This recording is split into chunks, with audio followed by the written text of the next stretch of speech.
Welcome to the Momentum Podcast, where we feature founders and industry leaders who are bold, brilliant, and built to last. I'm Teresa Bassett, author, speaker, and CEO of the Diamond Group, an SMB sales and marketing agency.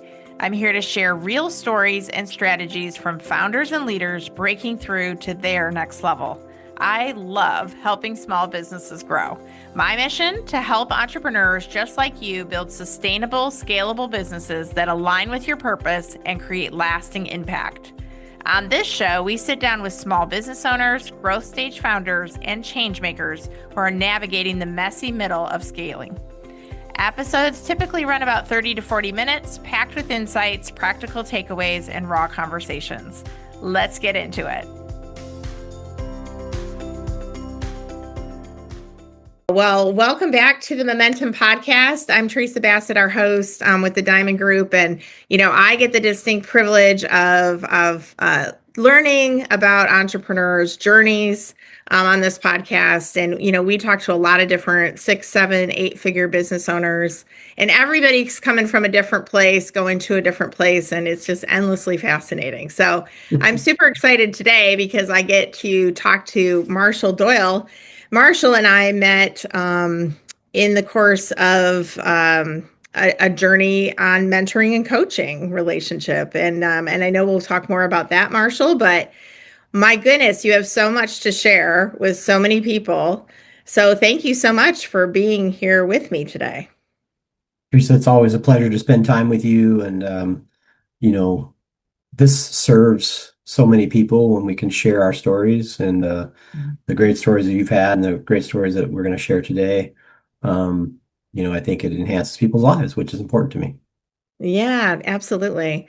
Well, and your perspective, I know, your willingness to share that perspective and those stories with people really makes a huge difference. And that's where it kind of starts, right? And that's kind of where our story even started. But tell our audience, about some of your current projects and passions, and what started out this whole journey for you. Yeah, that's a great question.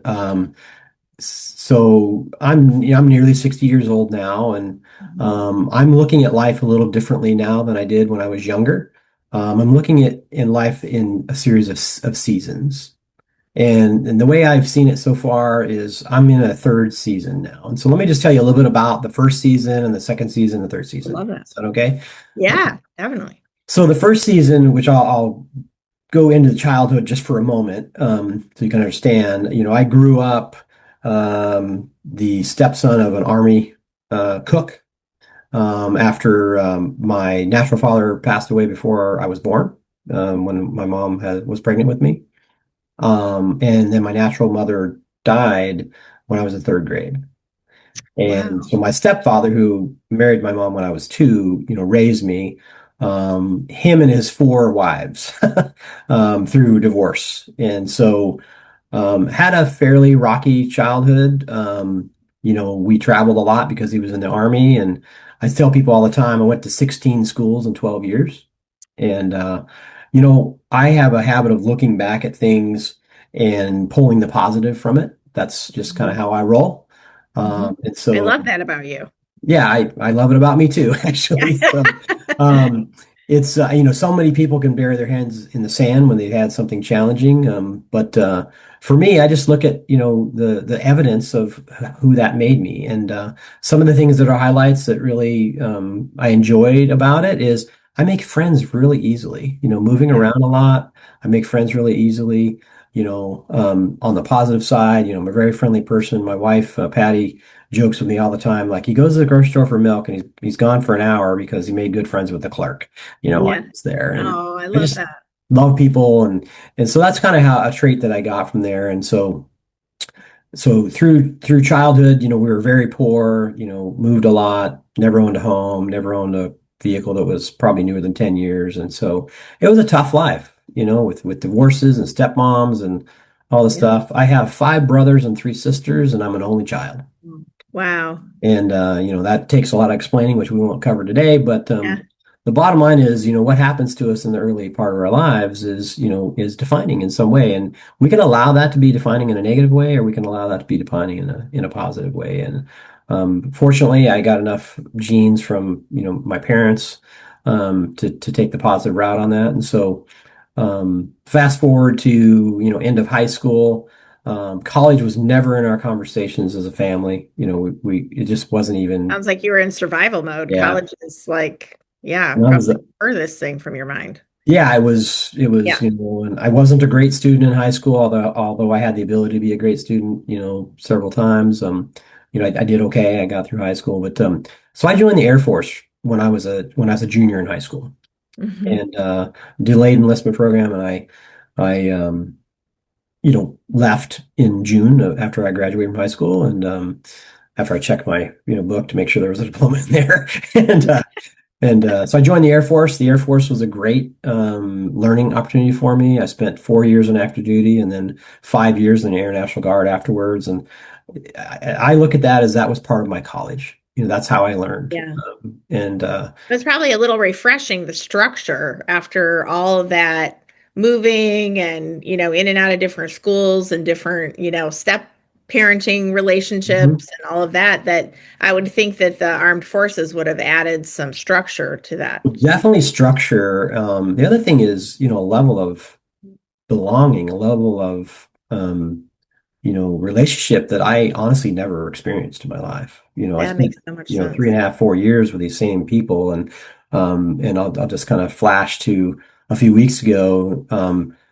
35 years ago is when I got out of the Air Force, the active duty, and about 3 weeks ago, I traveled to Oklahoma and got together with 8 of my closest friends from the Air Force that I haven't seen in 35 years. Wow. And we went to this guy's house named Dan. He was one of the shift supervisors when I was in the Air Force, and on a lake in Oklahoma, we went catfish fishing, and we had a fish fry, and it was like we were with each other the day before.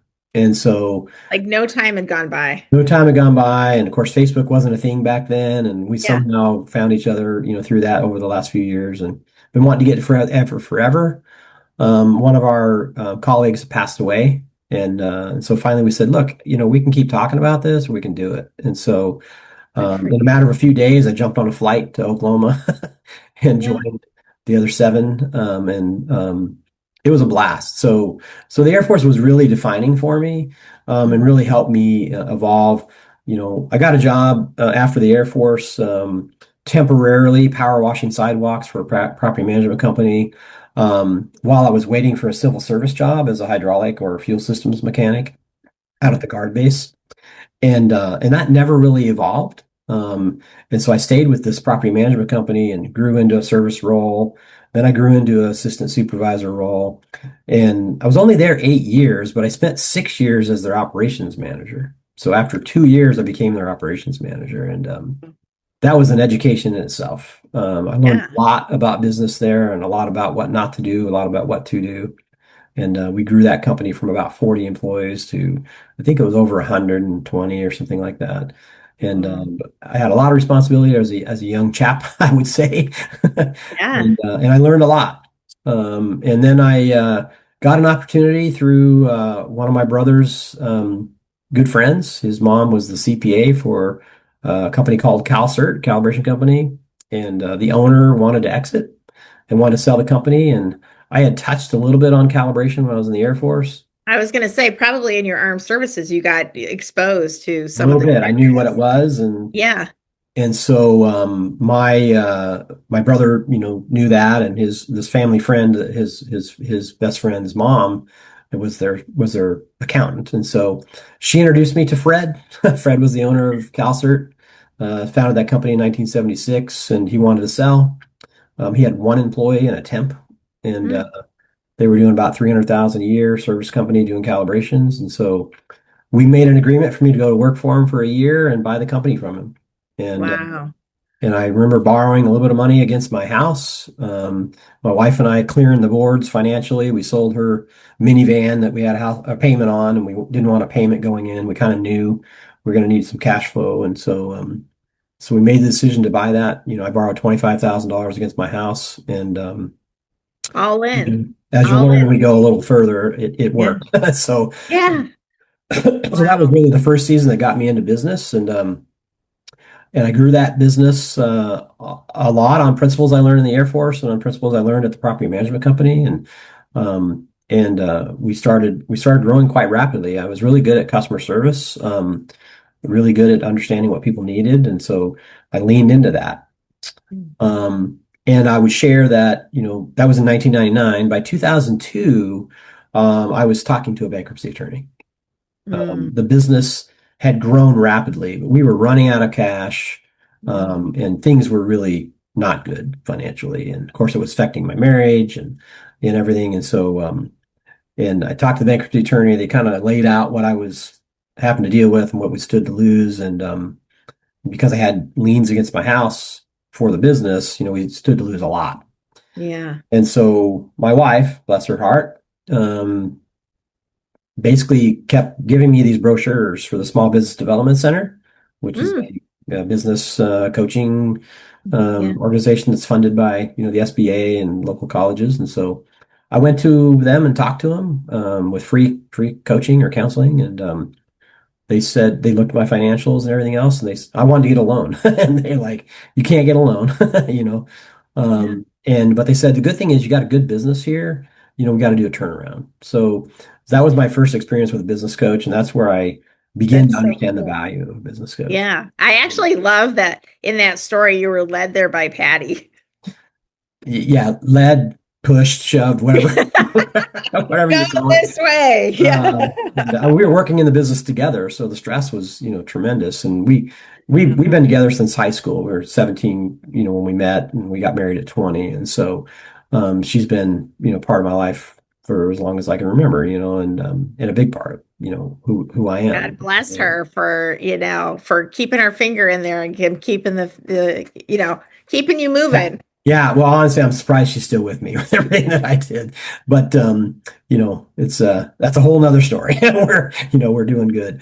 But that got me into business, and I even though the calibration business wasn't something I was passionate about, the idea of having my own company, the idea of being in my own, in my own boss, so to speak, was really appealing to me. And I remember some goals that I set back then, some income goals that I asked the outgoing owner, like, could we generate X amount of dollars, per year if we worked in this? And he's like, you could be a millionaire in this business if you want to. And I never really envisioned that back then. I never really had a goal of that. I just had a goal of being in control and building a good life for my family, a life that I didn't have when I was younger, a life of security. We already owned a home, so I'd already accomplished that to some level. In fact, we were on I think when I bought the company, we were on our third home already. And so, at 31 years old. And so, Yeah. But it sounds like you also like the autonomy of owning your own business and living your life by design part of it. yeah, I'm not much a rule follower. Mhm. And I know you've learned that about me over the years. And so, What's so the that phrase? journey, Psychologically unemployable? right. Oh, I'm definitely unemployable. Yeah, yeah. You Uh, and many entrepreneurs, I fear. yeah. I mean, I was employable beforehand. I did a good Yeah, job of making other people money. yeah. And so it was time for me to do That's that. it. Once you cross over into the land of entrepreneurship, it's hard to go back, isn't it? Yeah, absolutely. And I remember right in the middle of this deal of buying the calibration company, the founder of the company had engaged with one of our customers, a big customer that actually we weren't really doing much for them, but they were in our industry. They had their own in-house calibration division, and so they wanted to hire him. In fact, they wanted to buy the company from him. And at this point, I have a lot of respect for Fred, who was the founder. At this point, we had a verbal deal, and Right. and they said, we'll give you 25% more than he's buying it for. And he said, look, I have an agreement with him, and it was not a written Good, agreement. It was good for verbal. you, Fred. Yeah, and so he said, if you want to buy it, then you got to talk to him. And so they made me an offer to buy it. I could have put that 25% in my pocket. They wanted me to run it. It was going to be a great salary. It was a $400 million company that wanted to buy this small calibration company to enhance their own internal calibration needs. That's a hard decision point. Well, it was, and I remember Patty, my wife, and I sitting at the Denny's restaurant across the street from my attorney, and just like, what should we do? Should we? What do you Shouldn't we? think? Yeah. And my wife said, why did you want to buy this business to begin with? And I told her, that, I wanted to be in charge of my own destiny. She said, then why would you even consider this?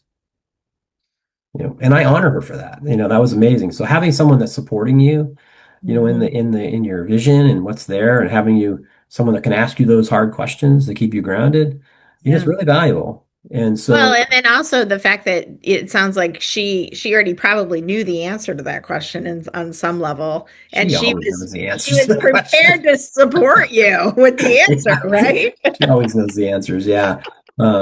She's definitely helps me with some being a better man for sure.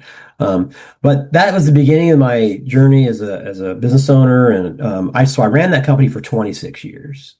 Wow. And we got through that hard spot that I mentioned earlier. And in 2005, so 6 years later, we bought a second company. Wow. Huge. And in another region in Minnesota, we were Oregon. We bought a company in Minnesota, did the same thing that we did, retiring owner, and we started to grow from that area. And that's actually helped us get out of the weeds financially because we added income without adding a lot of overhead. And Gotcha. So would you say that 5 years, that turning point to come, through that gauntlet where you were considering bankruptcy, you were told, kind of helped in that part of it sounds like a big part of that inflection point was deciding not to go that route and to get some outside counsel. And then 5 years later, being in a position to make this acquisition, like that's quite a pivot. Well, it definitely was a pivot. And I remember Patty saying, like, I can't believe we're going to buy another company. We don't have any money. Like, how are we going to do this? And my business coach, Dr. Thomas Jones, was like, this is a perfect plan. And I think, she believed him, but not me, but she believed him, right? And so we moved forward with it. It was a structured deal with a owner carry contract and a lot of different things, and didn't cost us any money to do it. It cost us payments for 10 years. Yeah. But it That's really helped actually an us. important point. Even though it wasn't cash out of pocket, you had to commit to the journey We had to in commit order to to the see owner. your way through it. And sometimes making that commitment when you're in that position of not having a lot of cash, sometimes people use cash to substitute for confidence, Right, right, absolutely. Well, right? and But and you you, and kind you of can have, understand this really well, and I'm sure your listeners will too. But although I didn't realize at the time, acquisition became my marketing strategy. yeah, yeah. And I didn't know it was a marketing strategy at the time, but so that was in 2005. We bought that company. It was called Test Technology, and we ran it as a separate company for a little while, and then we merged it. And then by 2007, I remember what was going on in 2007, recession and those types. Right before the blip. Yep. Yep. And so 2007, 2008, after it started, we bought three more companies. Wow. And these Wow. were companies they were small, two, three-person companies. They I were then you recognized it was your marketing strategy. by the third one, Yeah. when I went back, Yeah. to the business coach, he's like, man, this is great. This is a roll-up strategy. And I'm like, it's a what? And so I began this roll-up strategy of an industry, which is essentially you buy out competitors or businesses that are like yours to start taking more of the market share through acquisition. And for the calibration industry in particular, because we had really high customer retention, annual recurring revenue, like 95% plus. Wow. And so it worked for that business. It doesn't work for all businesses, but it worked for that business. And so in 2008, we had grown 47% in 1 year. Wow. And we were growing organically too, but we grew, through acquisition, again, structured deals.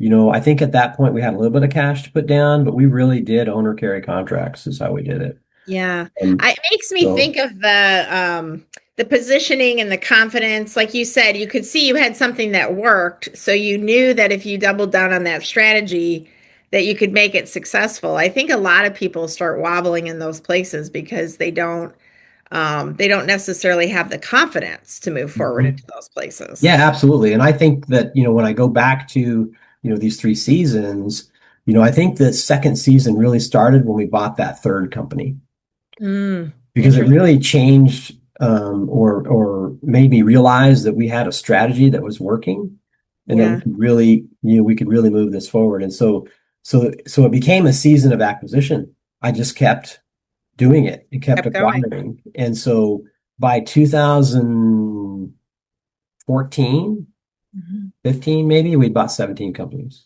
Wow, Marshall, it's so amazing. And it Yeah. really is like a snowball rolling downhill. It seems like you gain traction and then market share and then confidence Mhm. around the system. And it sounds like third time was the charm, but then it really was like a light bulb moment, like, oh yeah, we can do more of this. Yeah, and it just continued to work. And at that point, when we got to 4 or 5 acquisitions, pretty soon they were coming to me. I wasn't having to look Yeah. for them because of Wow. a small industry. There's about 35 companies servicing the niche that we were servicing in calibration, which is what they call construction materials industry. So it's like the people that test like the concrete testing equipment or asphalt equipment, Oh, anything for paving or construction of any kind. yeah. And during that process, I think, I don't remember exactly the year, but we got projects at nuclear power plant sites, which were Hmm. high compliance, ISO accreditation stuff. And then we got kind of the most ultimate contract that I think any calibration company could have gotten. Didn't even go after it, didn't have to bid on it. They just handed it to us. Well, by that point, it sounds like you were the 800-pound gorilla in the space, in a. We were getting there, but our Yeah. reputation was definitely where it needed to be. And so when I got that phone call from an engineer that we had worked with on a nuclear plant, who got the Panama Canal contract, and he said, "I need you in Panama by Monday or by Sunday," I think he said. This was on a Wednesday. And I'm like, "Well, I can't be there on Sunday, but I can be there by Monday." And so, I booked a one-way ticket to Panama. I didn't know how long I was going to be there. At the time, I was still calibrating. I had other guys calibrating too, but so I booked a one-way ticket to Panama and took a bunch of equipment over there, and we started setting up their laboratories to do all the testing for the largest concrete project in the world. Wow. And to Wow. this day, it's So, still the largest concrete project in the world. wow. So door to door, it's amazing. Door to door, how many years were between that inflection point, talking to bankruptcy attorneys to catching that plane to Panama? Yeah, I think that was like 2014 or 15. So Okay. what is that? So Nine 12 years, years, nine, well, 10 years, maybe 12, 12 13 years. years. Yeah. Wow. So Uh, much can change. I mean, Yeah, it was, and that was a good account. We made good money on it, but the more valuable thing was the notoriety. yeah. We got so much notoriety from that. I think it was actually 2016 is when that actually happened. Visibility and bragging rights, Basically, huge, yeah. And huge feather in your cap. well, and then during that same time frame, or a couple of years later, in 2000, I think that same year we got that contract, I was nominated for Small Business Person of the Year by the SBA. Wow. And went to the banquet and all that stuff. I did not win the award. And then a couple years later, they nominated me again. So in 2019, I was SBA Small Business Person of the Year. Wow. And in Congratulations. part because they got the notoriety of this huge project. That's amazing, though. Um, and I was very entrepreneurial, very involved in the community. At this point I was doing some coaching and doing some speaking at the SBDC. I was involved in the Small Business Development Center's state advisory board. So really started to have some time to give back. And so that was a wonderful season. I had a good time there. I mean, obviously it was very difficult at the beginning. Um, and I've never been about money. I still am not. But it started to be more comfortable financially, and we struggled a lot, at first, and then still, even to this day, we still, have this money mindset of not of struggle, but of cautiousness, right? Cautiousness. And Yeah. so, like for example, we're going to go to the Eagles concert in Vegas, and I don't know if you've seen the ticket prices for that stuff. Yeah. It's It's in the it's like hundreds of dollars a ticket, isn't it? no thousands. Thousands now? Oh It's my like goodness. $2,800 to get in the building now. Oh my goodness. Yeah, Oh, it's really gone up it's from the time I ridiculous. looked We at have it. $7,000, $8,000 tickets. And my wife and I looked, we're like, oh, we want to go, and so we looked at it and we looked at the ticket prices and like, oh no, we're not going. You know, I Yeah. can afford it, Yeah. so but Yeah. we're going. And so Yeah. I Well, haven't good booked for it you. yet. And so, but the point of this journey in the second season was, a little bit of being comfortable, being more comfortable, a little bit of being more confident, Mm. because I had enough data that told me this acquisition model is working. Right, right. And so our biggest problems in the company then were operations. Like we were hiring 3 to 4 Oh yeah, people as at a you're growing. time, Yeah, the people. training, and it was a lot of challenge, in growing. And of course, being an ADHD crazy entrepreneur, during all of this in 2014, I bought a hotel. Of course. Of course, I Of mean, makes course. Because sense, you have right? nothing better to Calibration do. business, buy a hotel. Why not, right? And so Calibration, hotels, they're almost the same. yeah, I mean, it was kind of a reaction to a building that we bought that was for calibration company, and we outgrew it. And so we were leasing a bigger building because I couldn't find one to buy, trying to lease our other building, and it just wasn't a good time to lease a building of that size. And so my broker's like, let's just sell it. And so I wanted to put it somewhere else. I wanted to buy a campground or something, like we like RVing and stuff. Yeah. And my wife's uncle said, "Would you ever consider a hotel?" I'm like, "No." So I learned about hotels. I learned about their investment returns, and we ended up on the search, and we found one. And so we bought a hotel and just sold it. We had it for 11 years, and Oh wow, I don't know if I congratulations. told you that yet, but No, I yeah, didn't we know that sold it. song. We sold it in April of this year, and so my partner, who's 12 years older than me, he's 70 now. He's retired. Him and his wife bought this giant motorhome, and they're down in Arizona now. Actually, they're in Cabo right now, but their Good for motorhome's in them. Arizona. So do you So, see this world of mergers and acquisitions as a good vehicle for a lot of entrepreneurs that might not even be considering it? well, I think it's a major opportunity for either to get into business or to grow your business. And Mm. I don't think it's going to work in every industry. I mean, it really worked in my industry because of the recurring revenue, but it'll work in a lot of industries. And I mean, Teresa, do you know there's 13 million small businesses out there Wow. that want to exit in the next five to Much 10 years? exit.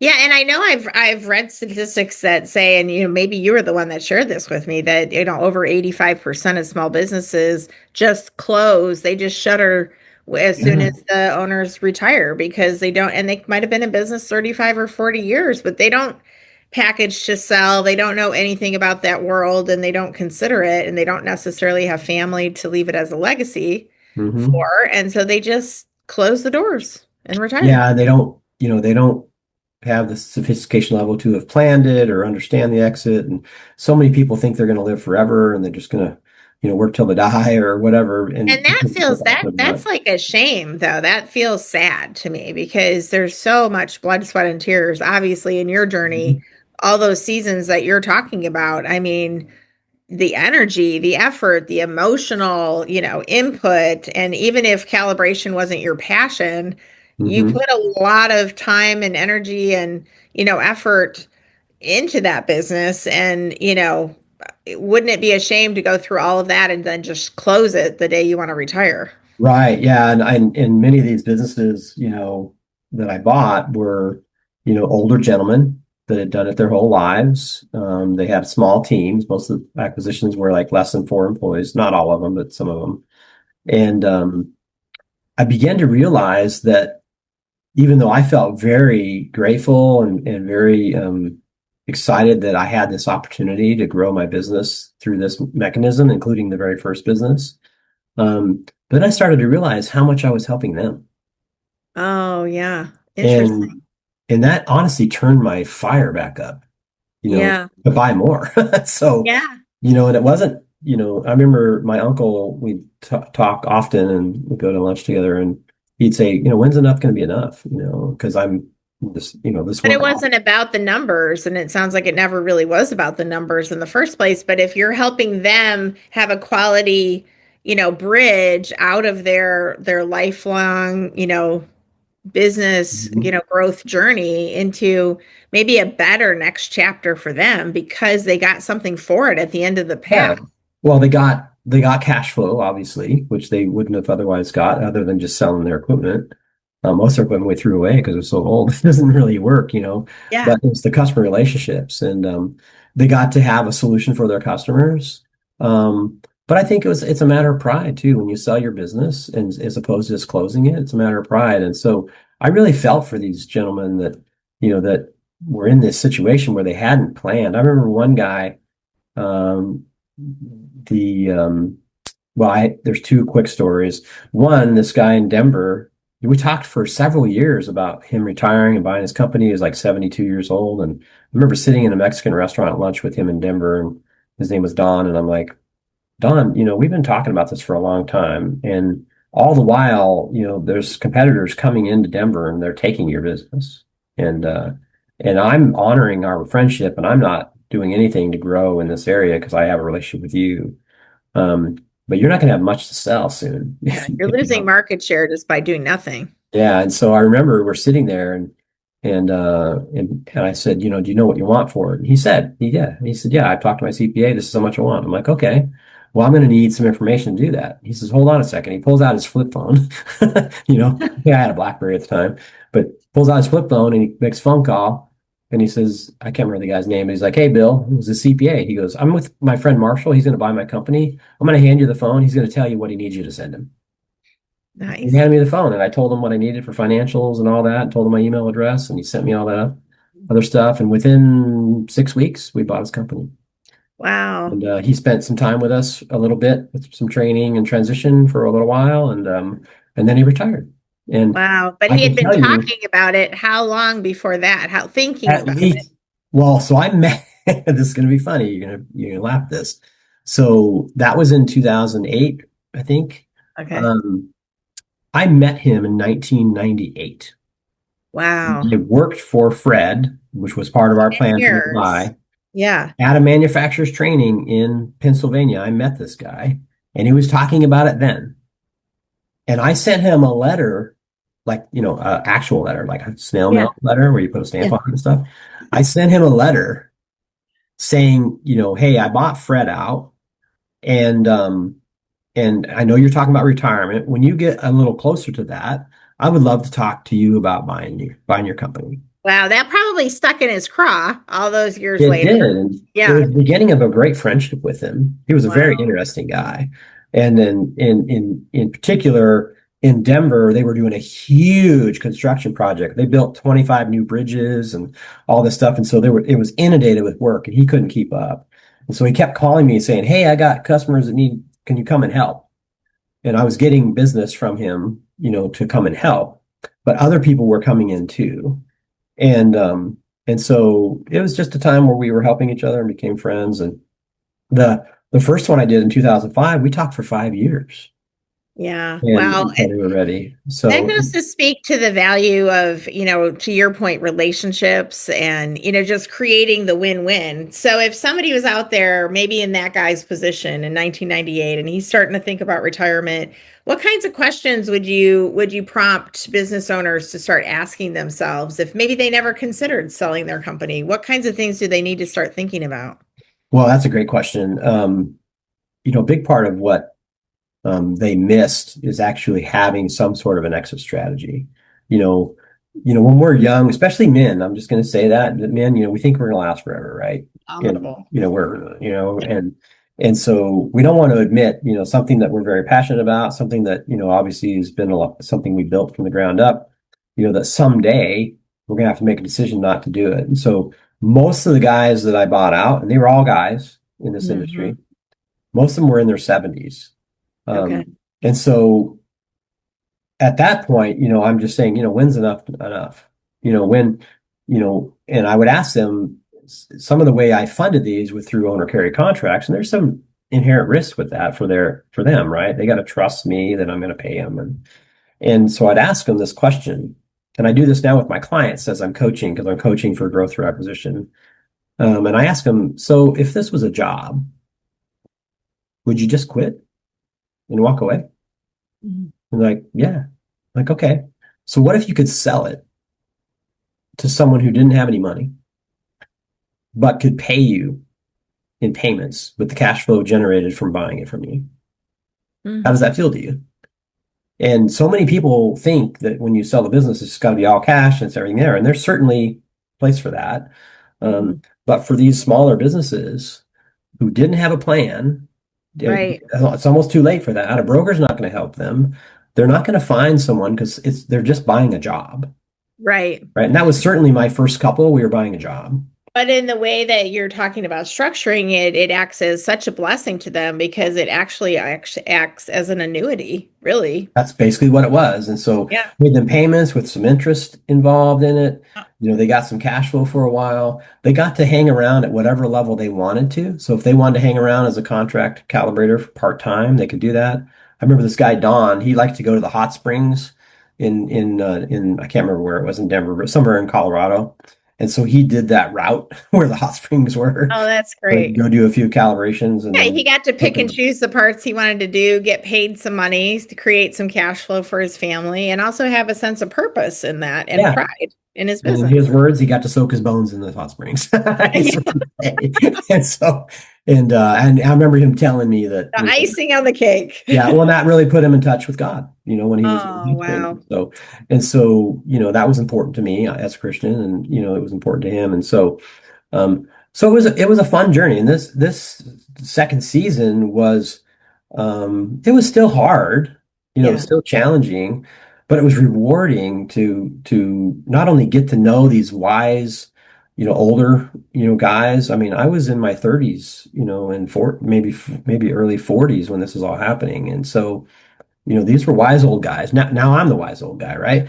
But Mhm. I'm not that old, but Oh, the wise, yeah. not so old guy. Yeah. And so, but it was really rewarding, and I love people, as you know. I made friends fast, like I said earlier, right? Yeah. And so we moved them into a retirement role, and that was really rewarding for a long time. And then we started buying bigger companies, because we had some bandwidth for that now.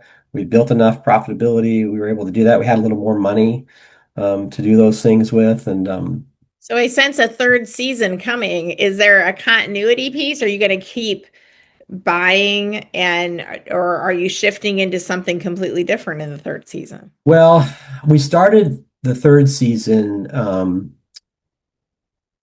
a couple different ways. We started the third season when the team was sort of running the calibration company, not completely, but sort of running it.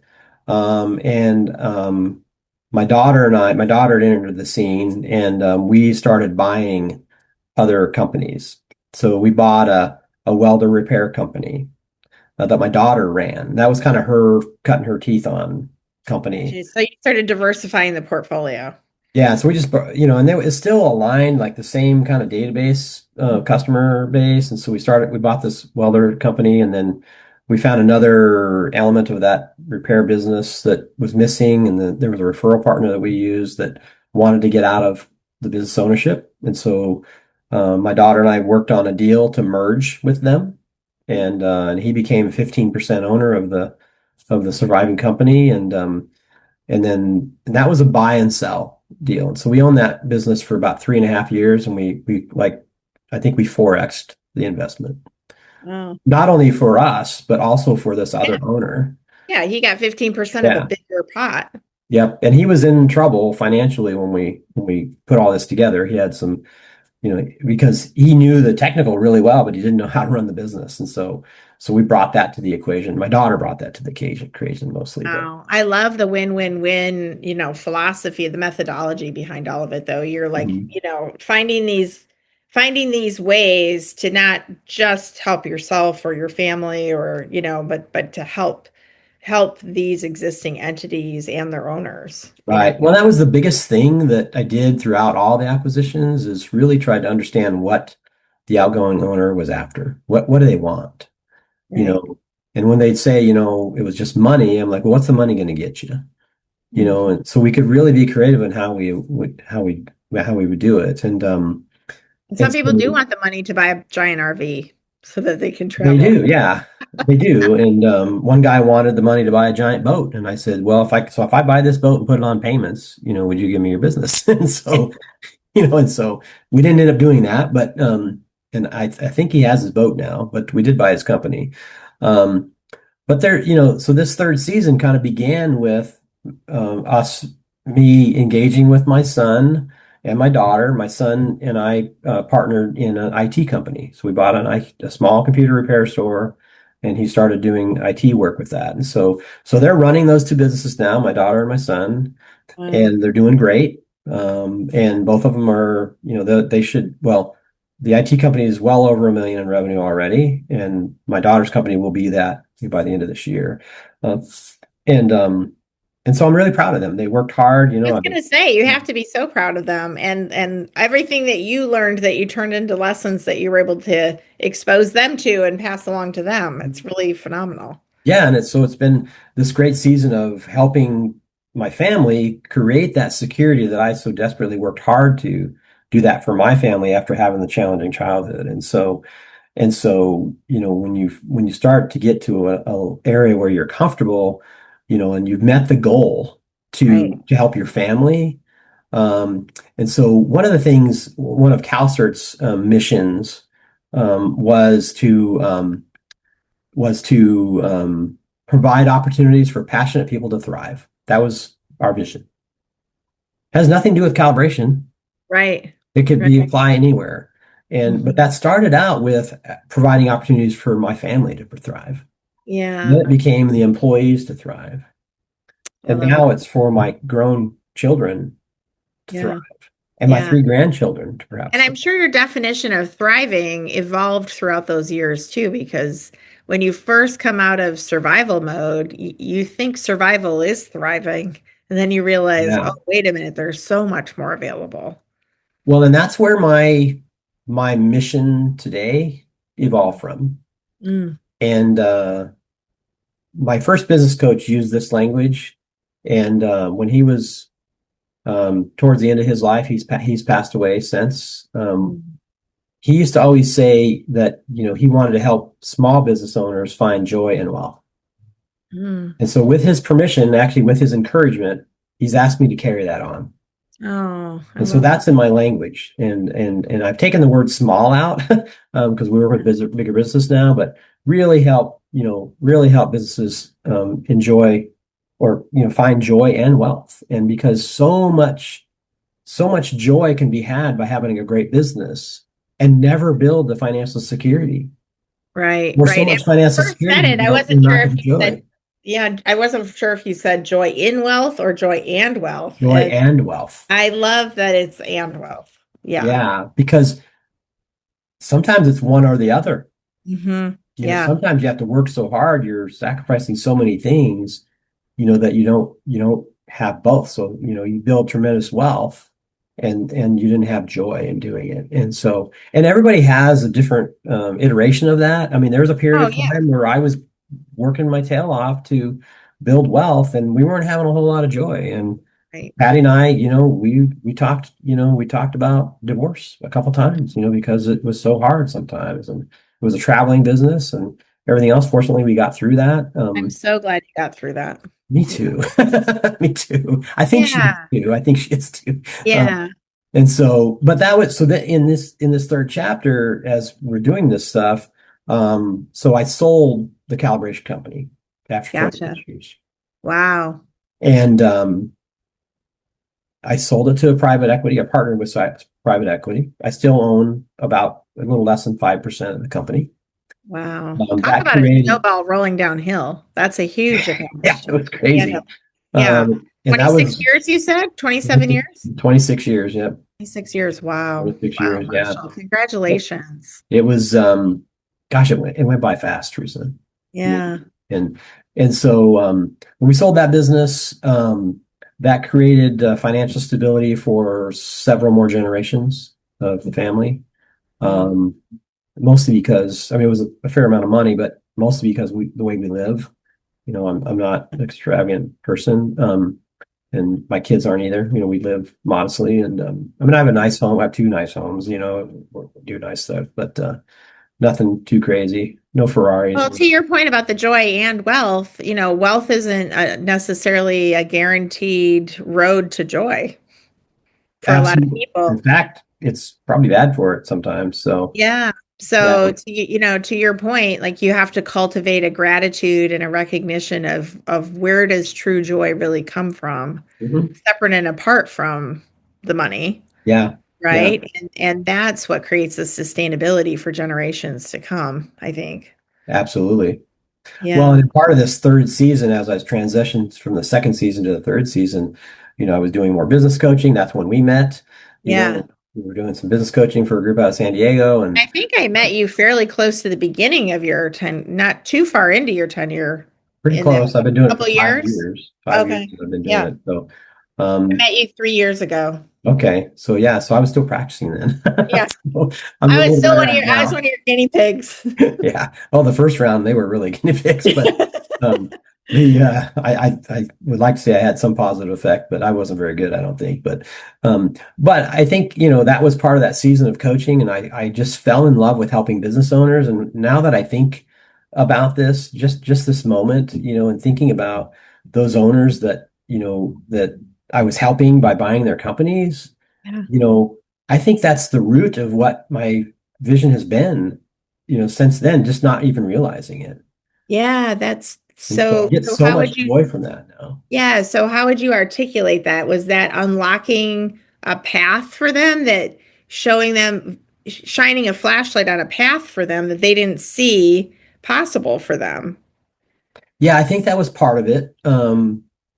I'm a very creative guy, as you know, and Yeah, finding a way, like finding a way, love it. and it's I'm good at that, Yeah. and I enjoy Gave me it. goosebumps when you said that. Yeah, because it's not just showing them what's possible, but it's helping them find the way. Yeah. You're So co-creating the way with we've talked about, your zone of genius. them. That was from Gay Hendricks' book, and I I wasn't sure, how to find my zone of genius, but I think I finally have found it.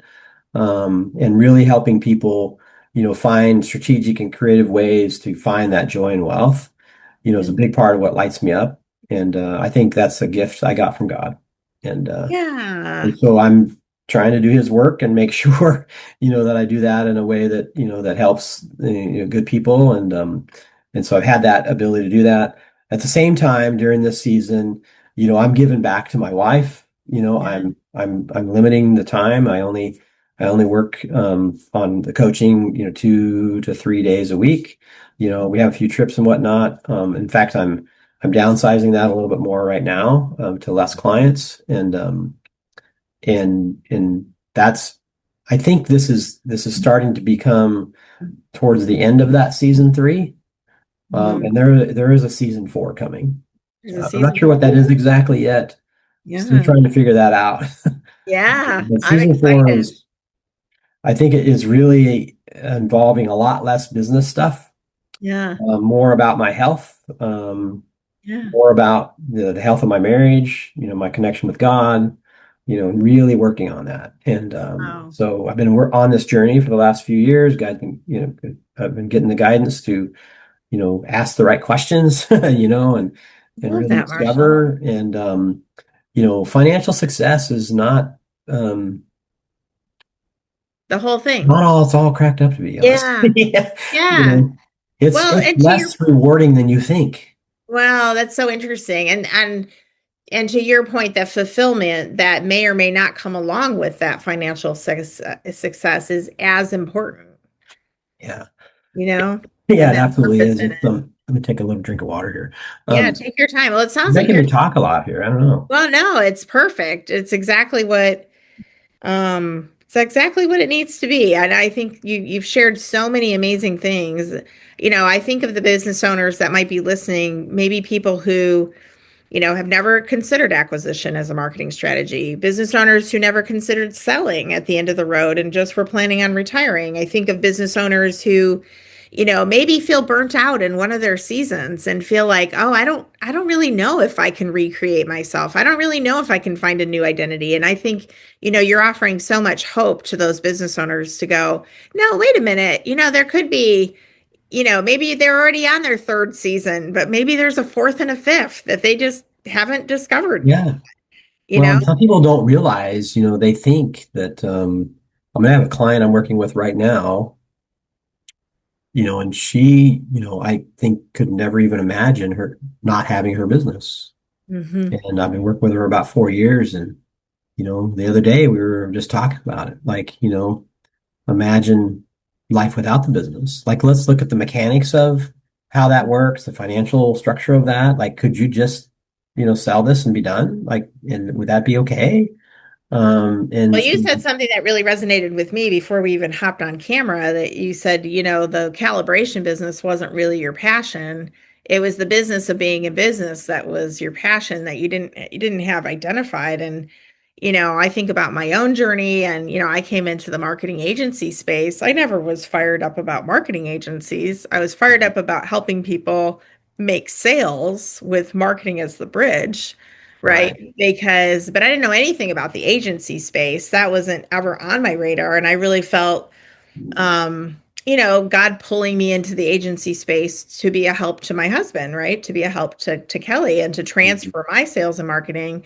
But it's so interesting how you're sometimes pulled into organizations and roles within organizations that maybe are tapping into a greater purpose underneath the surface, but maybe it's not the thing itself. right, yeah. And I think Right. when you discover something that can be the conduit to, the cash flow you need or something like that that you enjoy, I mean, that's a gift. Yeah. And but also there is a season, Yeah. right? And and at some point, and you'll probably experience this at some point, that season will shift. Right. And Right. and it's how can I put this this way? Well, I think it's God's plan to take us to the next seasons. I think Oh, when that yeah. happens, Mhm. and I think we see the signs probably long before, we Yeah. need to see the signs, or we see the signs long before we should have done it. And but I think if you can be a good person and you can follow a path that that fills your heart, Yeah. that feels like it's the right path for you, sometimes you get to the end of that path Yeah. and it's time to choose, fork in the road, whatever the analogy is. But, I think so many people lose sight of that. They get trapped, they Right. get trapped in their business. They're like, what can I do? I've been an electrician for 40 But years. to I don't know your how to do point, anything else. that feeling trapped is almost an over-identification with that role or that business. And what you are pointing out through this discussion of your many seasons is you are you. Those businesses didn't define you. Even the roles within the business didn't define you, right? And now, even in redefining your relationship to God, to your health, to your Mhm. marriage, to your family, the common threads are not the calibration business. The common threads are not even the acquisitions. Yeah. The common threads are not even helping those business owners. The common threads are your vim and vigor for life itself, and creating and grabbing onto life and what God has for us in this life. Yeah, absolutely. So I The, love that. the balance of it is, you know, the balance of it is understanding when to shift, right? Yeah. And Yeah. so many business owners get stuck. Yep. They're in a situation where they feel like they don't have an out. Right. Oftentimes, if they're not engaging with business coaching, engaging with good marketing companies and good Yep. advisors, they're suffering. They're not even making enough money. Many of them are getting paid less than they should get paid, if they worked at a Well, job. and to your point, they have a false impression of being stuck, but they're not. Right. They It's feel stuck. their Yeah. perception is their reality. Their reality says I'm stuck, but it's their perception of that can Mhm. shift, right? Well, So and I know you and I've talked about this, but we talked about, the heart side of a business and the brain side of the business. Remember that? We talked about yeah, that. yeah, And I think so much of the businesses that are out there are on one side or the other. hmm, But I think more on the heart side in small business, it's more of a life of passion is what it starts out to be. And yeah, then it starts to feel like a prison, like they're stuck. And I think part of the reason it feels that way is because the brain side hasn't been done right. They don't have a good profit formula. They don't have a good marketing strategy. They don't have a good execution or team yeah, strategy. And so by, having advisors in those areas, you can get that joy back. yeah, yeah. That's such a great message, Marshall. So, wow, so much in this. And I know that there's got to be business owners out there listening right now who do feel stuck, who maybe feel trapped or over identify with their business. And so, maybe there's some new questions that they'll ask themselves coming out of this. So Yeah. if you had one thing that people would walk away from with this, um, what's the golden nugget? What's the big takeaway, would you say?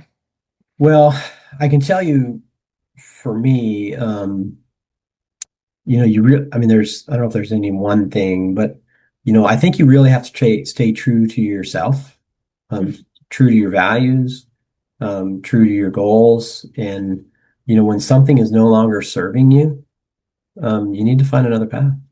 Yeah. And, and, or, well, maybe it's still another path, or get advisors, take those steps to solve whatever it is that's causing you to feel like this is no longer a path you should be on. Yeah. And so many business owners struggle with what to do. And for me, when I hired my first business coach, when I started outsourcing some marketing and started outsourcing, some CFO work, and some different things, and started bringing experts in to do things that I didn't know, that's when my business really started to explode. And I was fortunate enough that worked for me Mhm. financially with my calibration business. And so now we're applying that to other businesses. I am as a coach, and I know the Diamond Group, really does a lot with the marketing side, and it's it can be life changing. So don't be afraid to ask. Don't be afraid to get into a network. Don't be afraid to, hire professionals to do the things that you're not great at, because there's a path. Yeah, I love that. Staying open and inviting in that outside counsel. And I know that, we, Kelly, myself, of course, the Diamond Group as a result, but we've grown so much as individuals and as a company, in large part because of our relationship with you and, this passion of yours and your willingness to keep us open and keep us asking questions and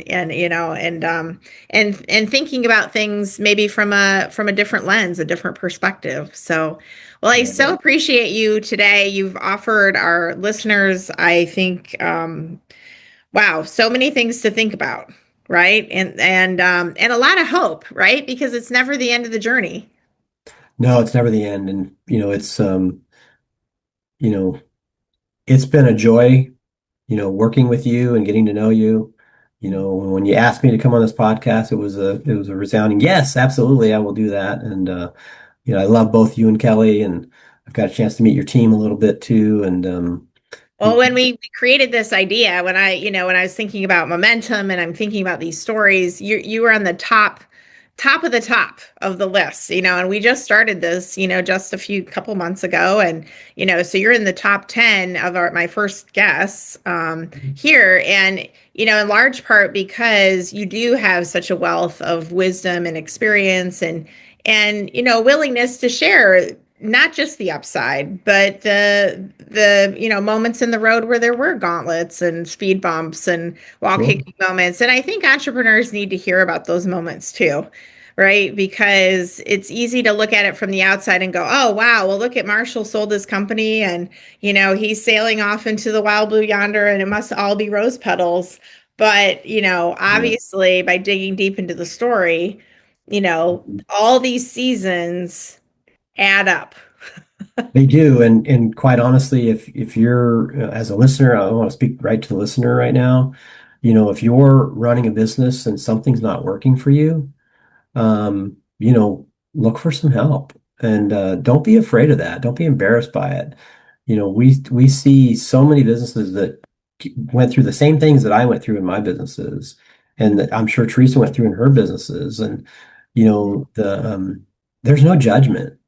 Right. There's no judgment. Yep. We got to stick together.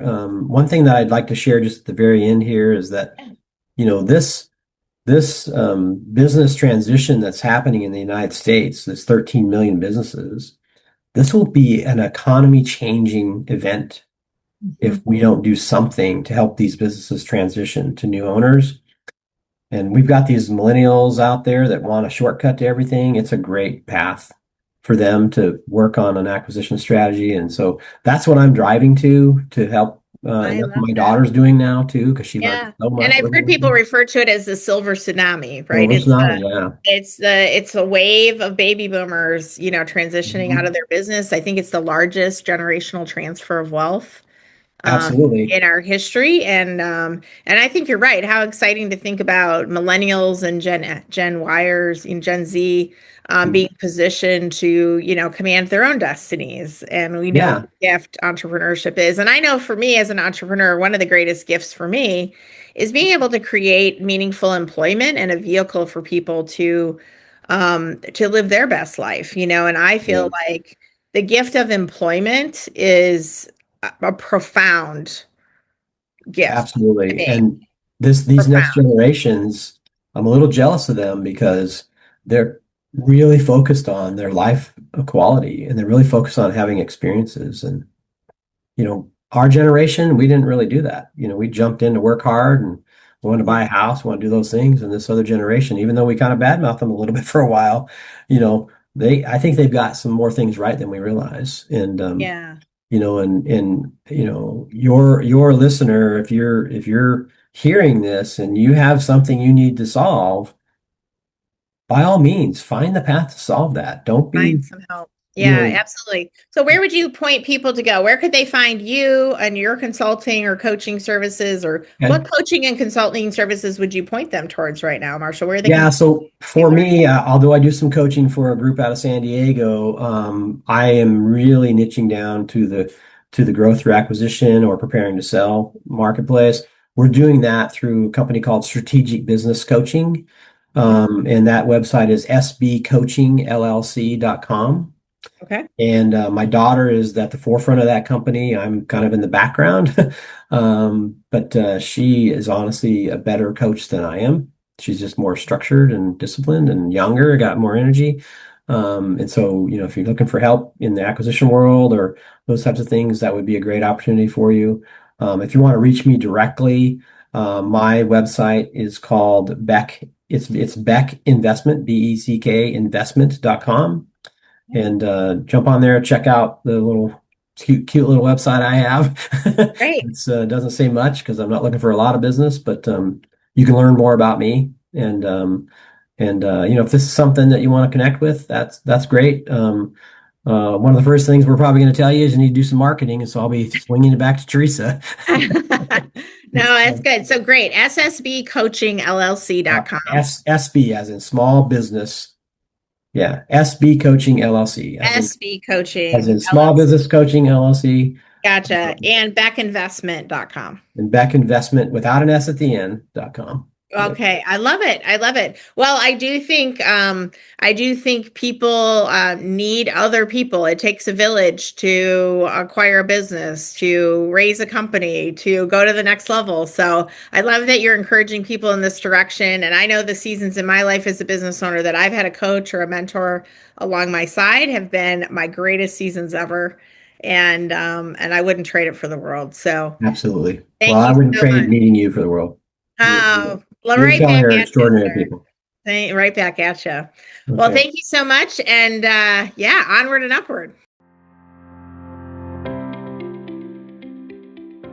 Thanks again so much for tuning into the Momentum Podcast. I truly appreciate you being here. If you're a founder or entrepreneur with a story to share and you're in the growth phase of your business, I'd love to hear from you. Visit podcast.diamond-group.co to apply to be a guest. Again, that's podcast.diamond-group.co to be a guest. If this episode helped you, inspired you, or made you think differently, please share it, leave a review, or hit that subscribe button so you don't miss what's coming next. Remember, my mission is to spotlight stories and strategies that help purpose-driven business owners grow with clarity, confidence, and intention.